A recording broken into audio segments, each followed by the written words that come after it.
travel has linked the world, the free flow of individuals across the globe has also shown how quickly a virus can spread from places a world apart.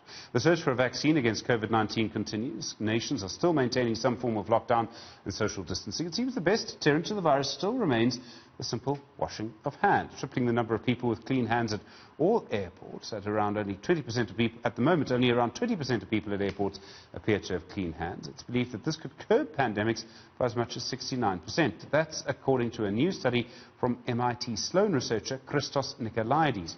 He joins us now on Skype via Cyprus. He joins us via Skype from Cyprus, I should say.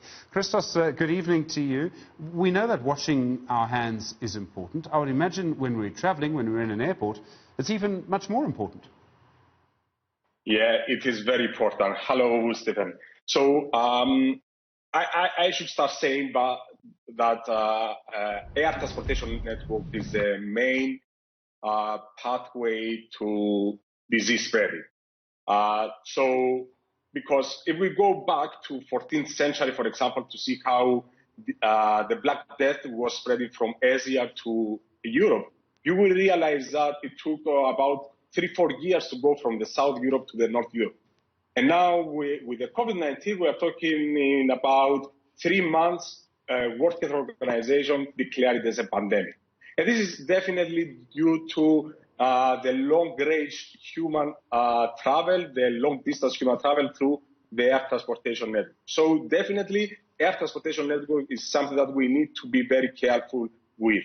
So if we go back to 2019, we launched a study about the effectiveness of hand washing during disease spread.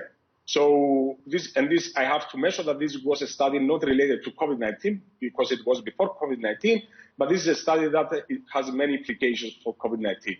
So at the very beginning, we start scratching some statistics, and what we found is that out of 100 people going to the restroom, only 70% washing their hands in an airport. And from those 70%, only 67% wash their hands in the right way. And what I mean with the right way, I mean the CDC and World Health Organization recommendations about at least 20 seconds with water and soap. So if you do some back of the envelope calculations, you will realize that if you go to any airport in the world and you measure how many people have clean hands, you will realize that only 20% of them at any given moment, okay? So we said, well, what happens if there is a disease spreading and if there is awareness around, and what if people engage more to hand washing? And really, this is something that you had in your slide before. We found that if you increase the level of hand washing from 20% to 30%, you will decelerate and disease spreading by about 24%.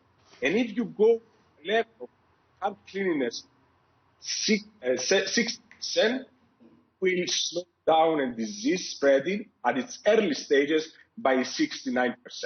All right, Christos Nicolaides, just very quickly, if you can. I mean, one of the problems is at airports, it's actually sometimes quite hard to find a place to wash your hands. You actually usually have to go into the toilet. Now, do you think that we're going to see that they're going to be sanitizing stations everywhere? It's actually going to be a lot easier. Will that make a difference?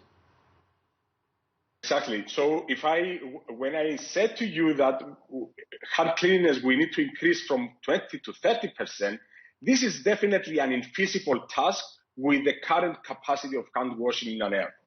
So, for example, if I was in January in Heathrow, and Heathrow is a huge airport, it's very, very packed airport in terms of people, and really you can find a restroom after 200 meters. So the capacity there, and definitely we have to say that the restrooms are not the most clean places in an airport. So definitely the capacity there of hand washing is a problem. And to my opinion, hand washing needs to get out of restroom. All right, Christos Nicolaides, we'll leave it there. Thank you very much indeed from Cyprus University.